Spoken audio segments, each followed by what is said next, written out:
All right, let's go back to paragraph 19, the rules of syntax. Now, syntax is a Greek word. It's from a Greek word. It's an English word that is derived from the Greek language. And basically, it's the word, two words put together. Toxis, to arrange or place, and soon with.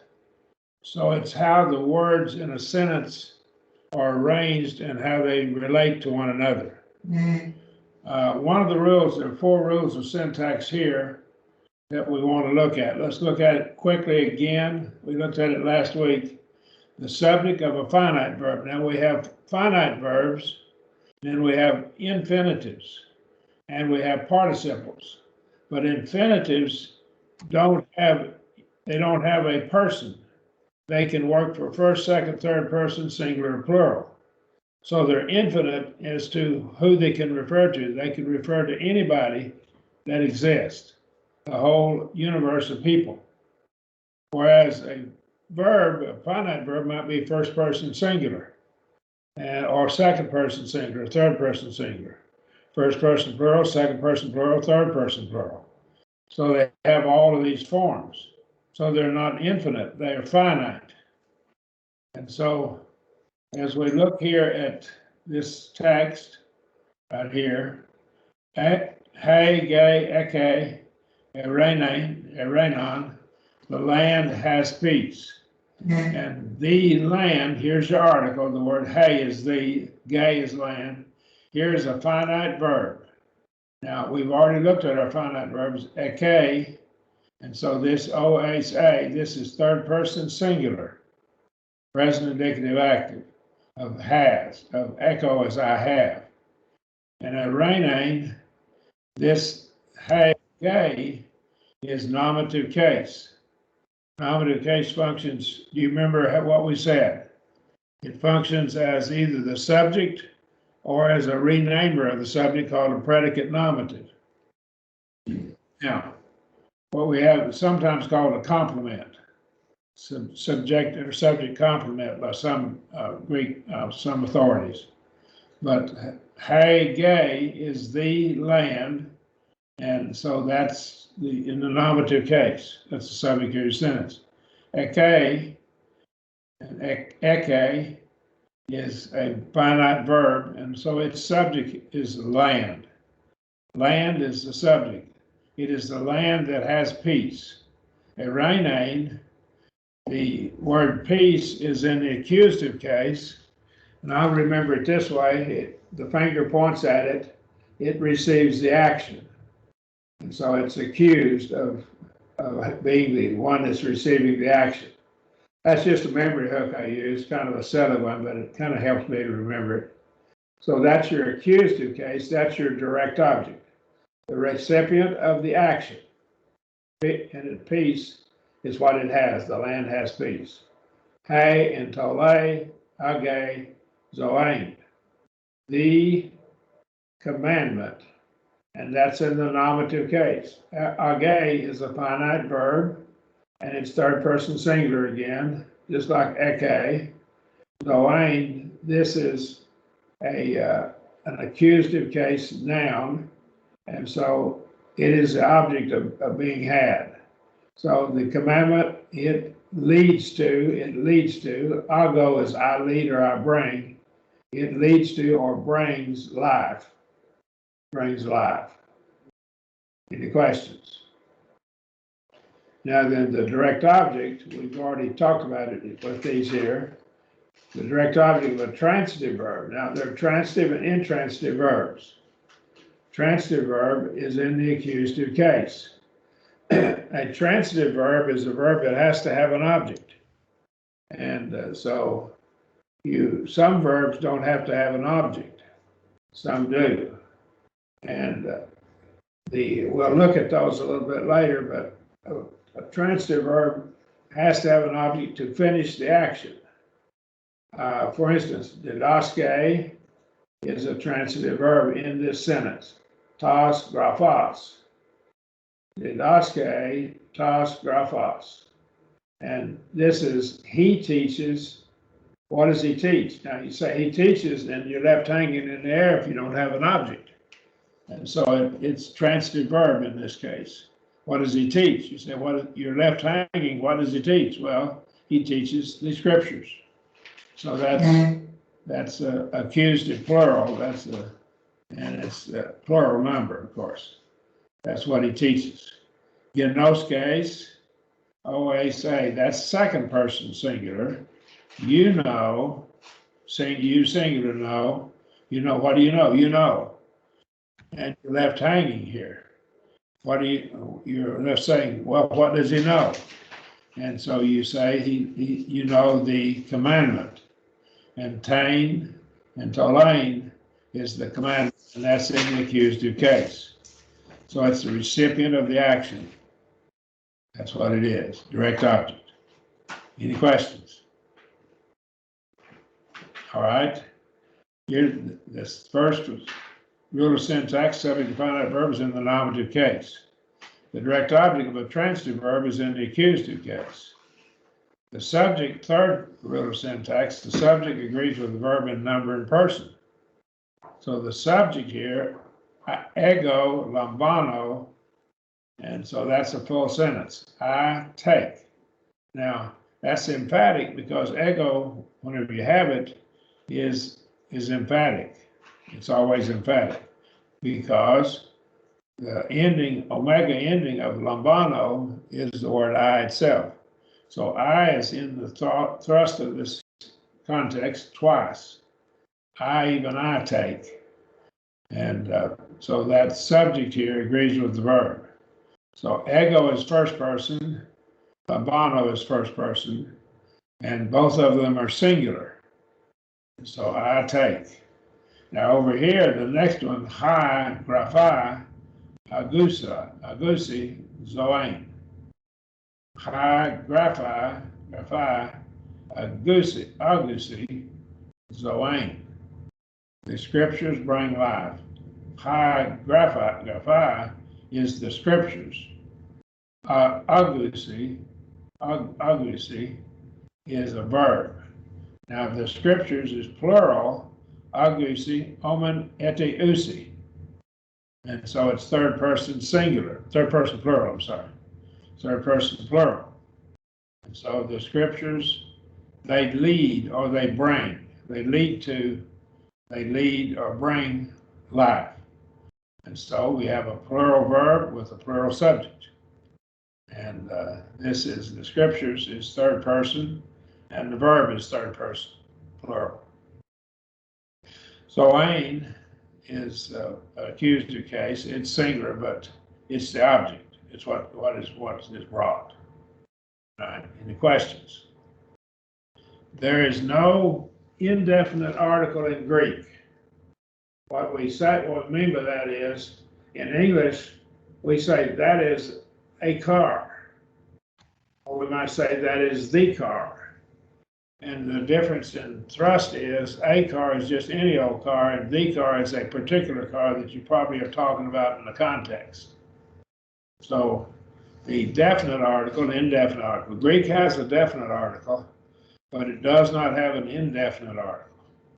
Now, there is a structure that functions kind of like an indefinite article, but it doesn't have a true indefinite article.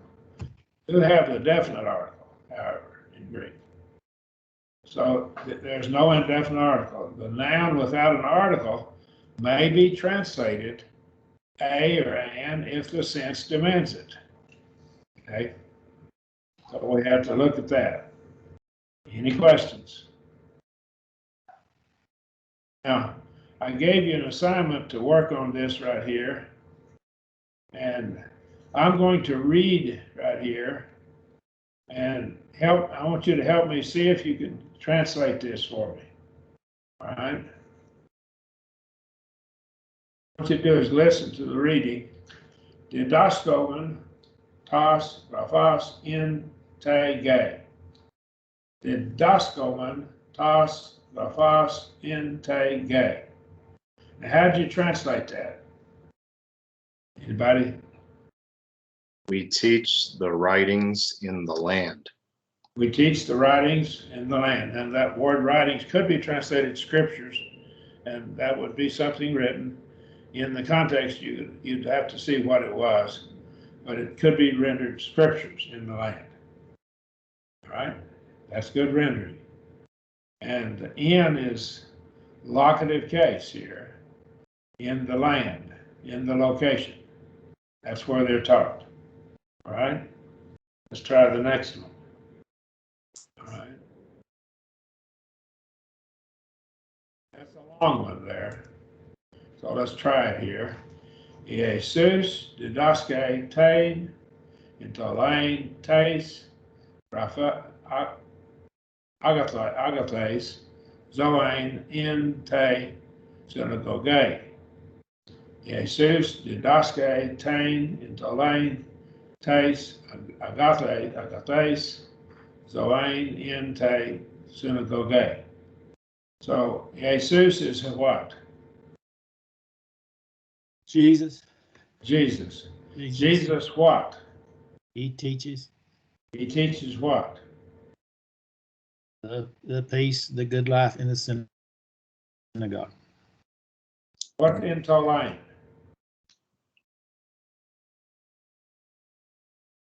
The commandment of good life. Yeah. The commandment of the good life. Of the good life. See, notice the word "the" is there, of the good life. Where does he teach it? In the synagogue. Okay, so this sentence here, you have a subject, a finite verb, agreeing Jesus would be the third person. OSA. This is third person singular. What does he teach? There's your direct object. He teaches the commandment. And then you have the genitive case showing what kind of commandment. It is a commandment that is of the good life, or it relates to the good life. So the genitive case could be possession, or it could be relationship. So again, you need to look at it as possibly either way. It might be the commandment relating to the good life, or it is the commandment that is of the good life. It is possessed by the good life. I think it may be related to the good life. Now, in te synagoge, we see our nouns, how they're used. We have a noun here, accusative case, the direct object receiving of the action of being taught. Genitive case, either relationship or possession, those three words. Then we have a locative case, in the synagogue, telling where it's taught. It lays it out pretty good, doesn't it? See how it works? English is not that exact, though, is it? All right. Any questions?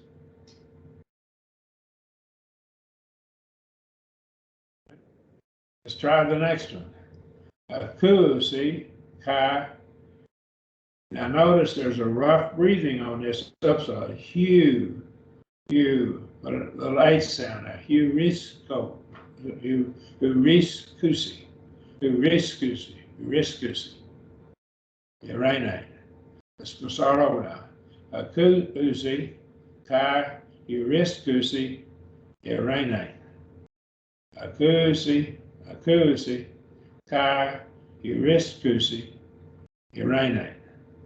So the omen et the usi ending, that'd be third person plural. So how would you render that first one? First word, akusi.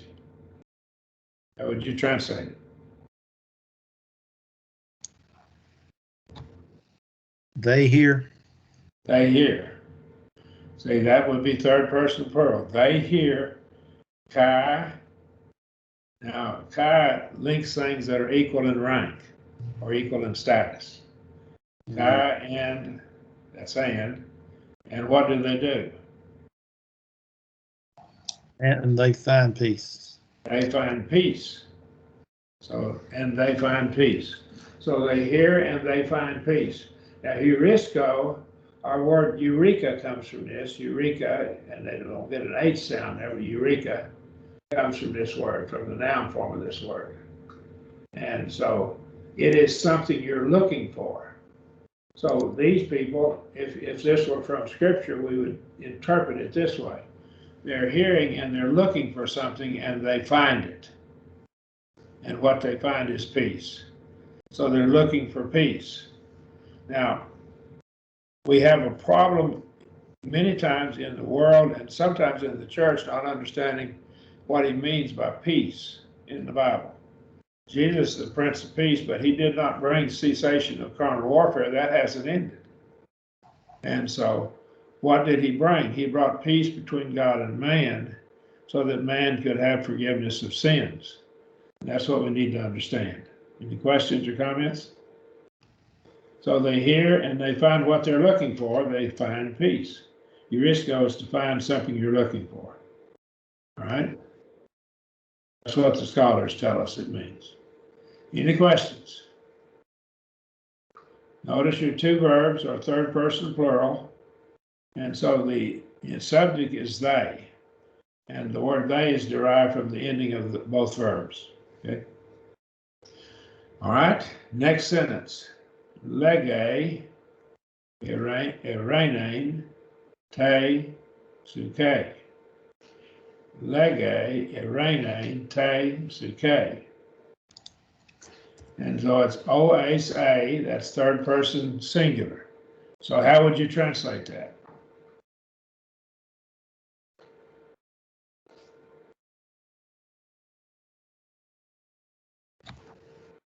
He is saying peace to the soul. He speaks or said peace to the soul. He says. Now, there's several different Greek words that are translated with the idea of speaking or saying. Laleo and that's one word, and lego is another word. This is from Lego, and Lego is from the collected thoughts of something. So with Lego, he's giving you his collected thoughts. Well, if it's the collected thoughts of God, it's all of God's will for us in regard to the matter. It's like saying, let me collect my thoughts and tell you what I think about something. That's kind of an idiom we'd say in English, and that's what this word kind of implies. Logos is a noun form of this. Jesus is called the Logos in John 1. Perhaps, in my judgment, it might mean that he is the collected thoughts of the mind of God. That is, he lived perfectly exactly what God wanted him to do. And so it might imply that by the term logos being applied to him. But that's another time for another study. So lege, he speaks peace. What case is eranein?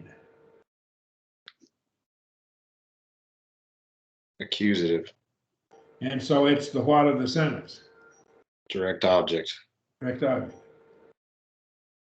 Yeah, I wrote to within the soul. Yeah, I did too. Yeah, because it can be dative, locative, or Okay. instrumental, right? He speaks to the soul or within the soul. All right. Okay. And the word suke could be life even. But he speaks, and it could be by means of the soul. But I think to the soul makes more sense to me. What do you think? All right. He speaks peace to the soul. Sound better. You like that? I like that. All right. Well, you have to say that or I'll flunk you. No. Okay. Okay. Any questions about that? Let's take our next sentence now. Graphe, tain, and tolain, entice, graphis. Linda, your phone's ringing. Could you turn it off? I turned it off. Okay. Graphe, tain, and tolain, entice, graphis.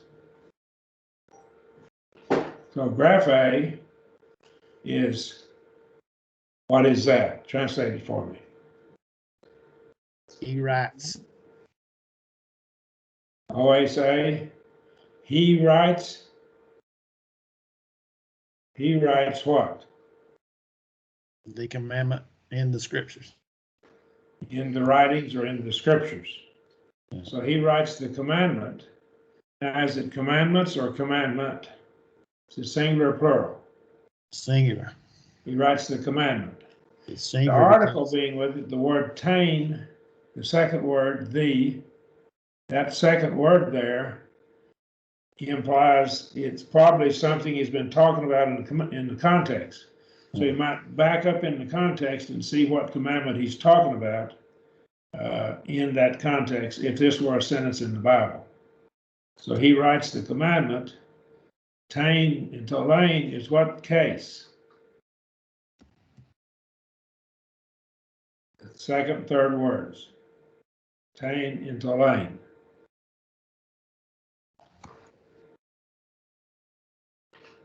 What case? It's the accusative case. What does that tell you? Direct up. So it's what's being written. Right. Okay. And where is it being written? The location. That's the locative case. That will be in the scriptures. Does that make sense? You could just set a sentence up, diagram it real easily with the knowing the cases and all that. Any questions? We could take this sentence, clip it out, and put all of these words in a hat and scramble them up and then take them out, and we could put it back together again to see how the sentence is structured. Pretty much get what we had originally. However, sometimes the sentence is backwards. The subject may be at the end of the sentence. And when it's in a different location than is normal, that is said to be emphatic. That's a way of emphasis. Okay? So we'll get to that later. All right. Now, here we have this sentence on the third line. Genoskete, notice genoskete, tain, agathein, phonein. Genoskete, tain, agathein, phonein. Now notice there's a semicolon after the phonein, after the fourth word. What does that indicate? Question. It's a question mark. So this is a question. Now here, I want you to be aware of this. Sometimes the compiled text that we have will have a semicolon, and it may or may not be a question. That sometimes is the opinion of the compilers. However, in this case, there's not a word itself that indicates and proves absolutely that this is a question. There are some words that, like why and what and so forth, that would tell you it's a question. Genoskete, tain, agathein, zolain. So you got to frame it as a question. Omen ete usi. That's third person, a second person plural, isn't it? Ete. Tain, agathein. What case is tain, agathein?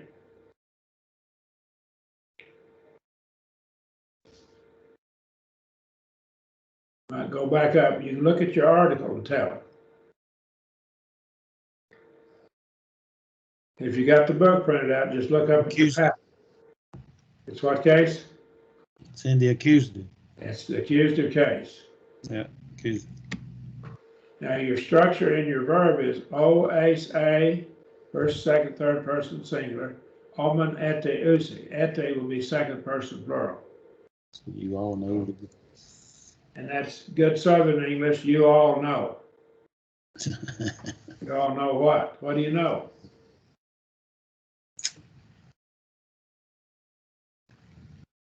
The good voice. The good sound or the good voice? It could be either. Okay. And again, you need to look in the context, but it could be the good voice or the good sound. And so I'm going to render it as voice. I think that's probably more reasonable. But it's a question mark. So how we have to reframe that sentence now? Do you all know the good voice? Do you know the good voice? Do you all know the good voice? See, do you plural? Do you all know the good voice? All right? Does that make sense? That makes sense. That's what he wants us to do, frame it as a question. Again, sometimes it's the opinion of the translators. They may or not be right. So, however, that are dead ringers that tell you it's a question. Okay? All right? Any question about that? Last sentence. Su, genoskes, tos, entolos, kai, ekes, zoain. Su, genoskes, tos, entolos, kai, ekes, zoain. So, su is what? I think that was one of our vocabulary words. Remember, I gave you an expression in Spanish. If you go to someone who's a Spanish-speaking person's house, they may say, "Mi casa es su casa." That welcome you to their house. My house is your house. So su is what? In Greek and also in Spanish, it's you, is it, or your, in this case, you. All right, you. In those cases. Now go back to your verbs. O, ace, a. So this will be what person and what number? O, ace, a, omenetiusi. So it's ace. Second person what? Singular. Second person singular. It's from gnosko. You know what? The commandments. So is that singular or plural? Plural. What case is it? You're correct. What case is it? It's accusative. It's accusative plural. That's correct. So it's the what of the sentence? It would be the direct object of It's the receiver of the action, the direct object. That's correct. So you know the commandments. What else does he say? And you have life. And you have life. You have life. have Okay. Life is in what case? The accusative singular. Accusative singular. You know the commandments and you have life. Kai links things that are equal. So knowing the commandments and having life would be of equal rank in this sentence to one another. Okay? Any questions? Now, what about Sue? What did we say? Do you already have a you in genoskes? Genoskes, the second word? Does it already have the pronoun you in it? So that would be emphatic? Yes, it already has it in it, so the Sue is emphatic. Every time you have the nominative case pronoun Sue, it is always emphatic. That's what the scholars tell us. Makes perfectly good sense because all the verbs have their pronoun attached to them already. Okay, any questions? All right. Now then, I'll have to look at my clock, but we've only gone 30 minutes. But we've been having fun. That's good. All right. Let's try these down here. And let's see, I don't know if I assigned these for you, but we'll go through them and try them. I'll just highlight what I'm reading here. Gay. Remember what that word, what word is in our context? Land or Land. earth. Earth or land. Okay. Agay. Agay. The land. The land. It's still land, but it's pointing out a particular land, probably, in the context. All right. So it's got the article. Gaze. Of land. Just of land. All right. Perhaps generic, any old land. Taste gaze. Taste gaze. What's that?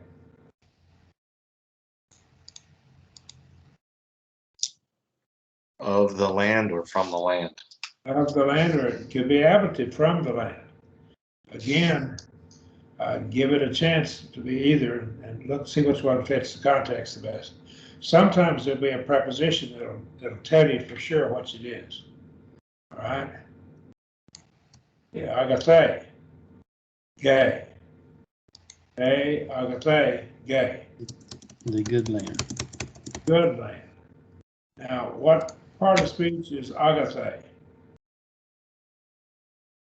Adjective. It's an adjective. What part of speech is hey, the article?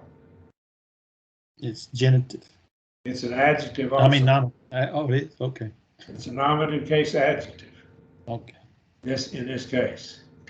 I'm going to go back over here. Is the genitive case adjective. All your articles are adjectives.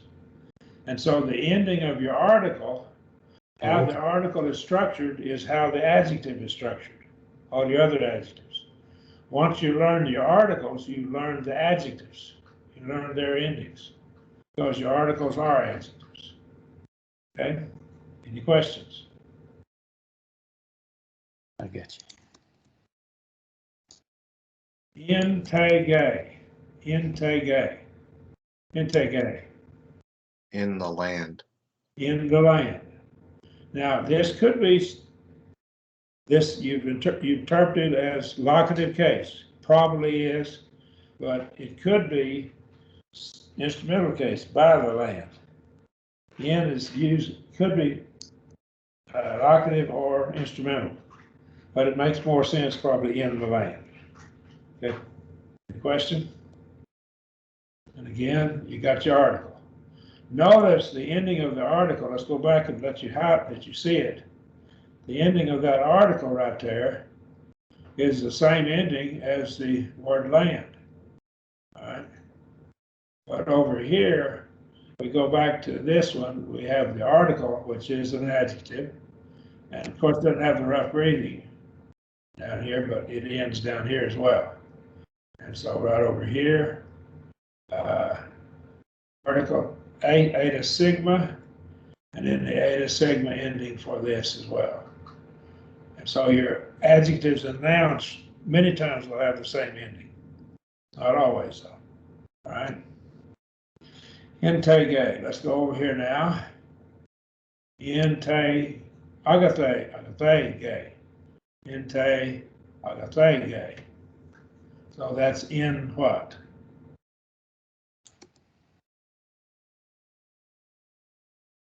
Agathe.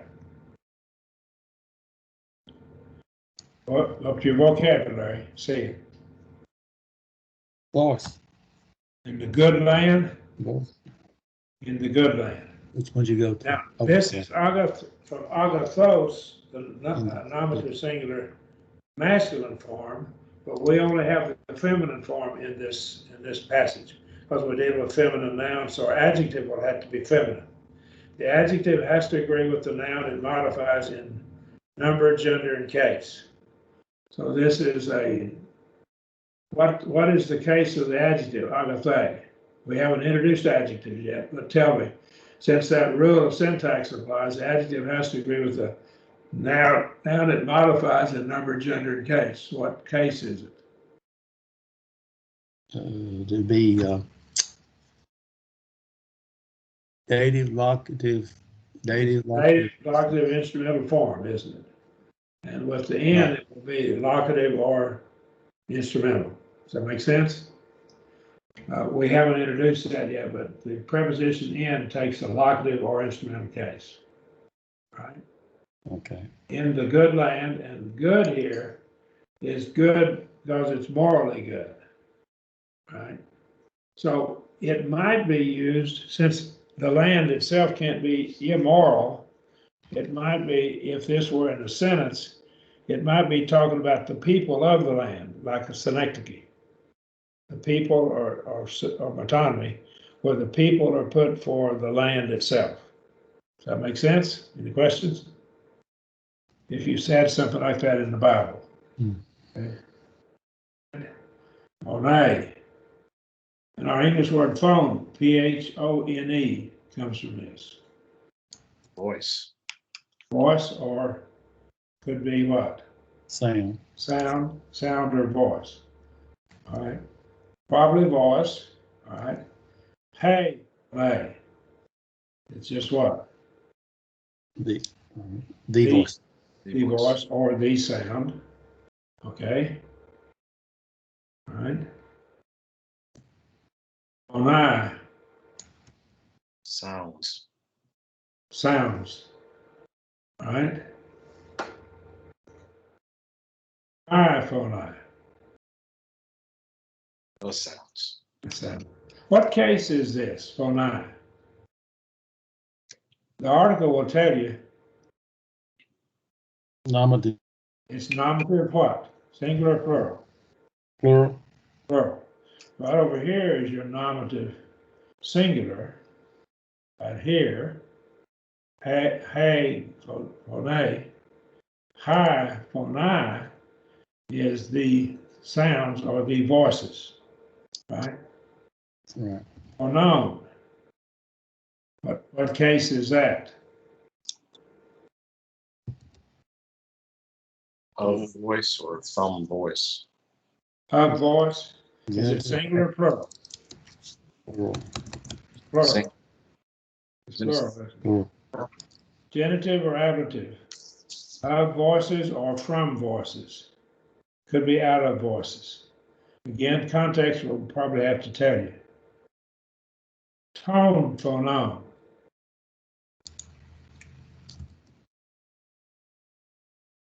Help me out. These sounds. Of the sounds. Of the sounds or of the voices. Okay? Right. And that's genitive, ablative, or from the sounds or from the voices. Okay? Now then, here's three words. We're putting together a verb now. Akue, tain, phoname. Akue, tain, phoname. So what do you have there? It hears the voice. It hears the voice, or he hears the voice, or she hears the voice. So that's third person. It could be he, she, or it. How would you know what it is? Context. By You got to context. go to context. Got to go to context. Okay. Now, if there's nothing in the context, we just normally go with the masculine. Okay. Kue, tain, phoname. We're getting close to the end.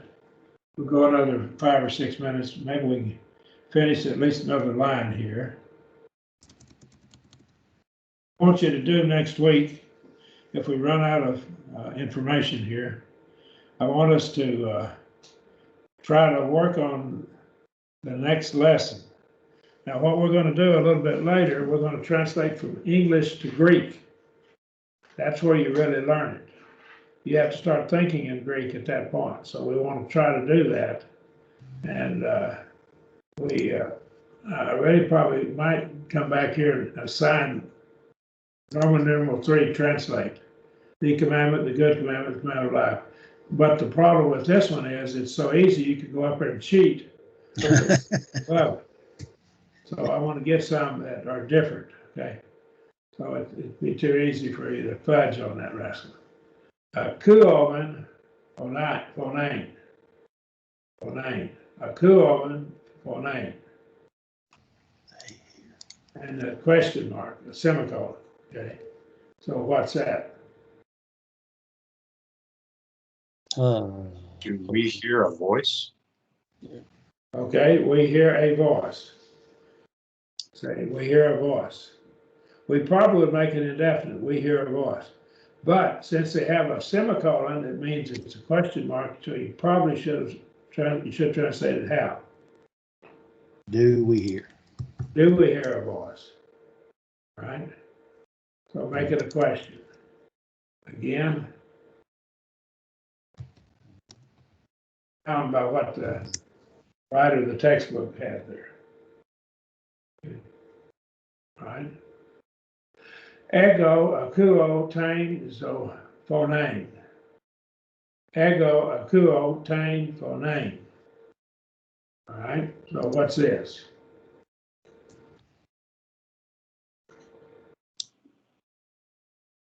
I hear the voice. Or Okay. I hear the voice. You might say even I, or if you were translating, you might just bold, make the I bold, a bold print. But again, that gets into, you're trying to tell the person, I probably would just put a footnote on the word I and say that the word I is emphatic here. That if I were making a translation, that's what I would do. I emphatic hear the voice. What case is tain phoneme? Tuesday. Yes. You got that down. I think you guys have pretty well got this down. Let's do this last sentence here. All right. I think we can get that. Maybe get a little more. Okay.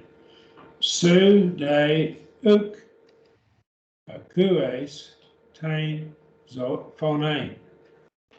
Su de uk akues tain phoneme. So what did you get?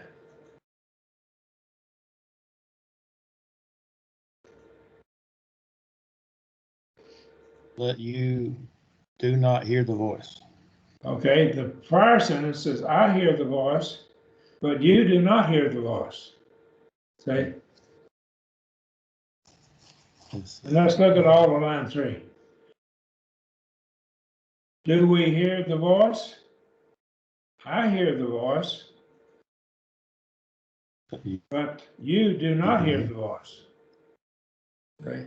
So those three kind of fit together, don't they? See that? But day is different. We don't have a word like it in English. It's post-positive. So I'm going to put my mouse here. The day actually goes before Sue in the thought.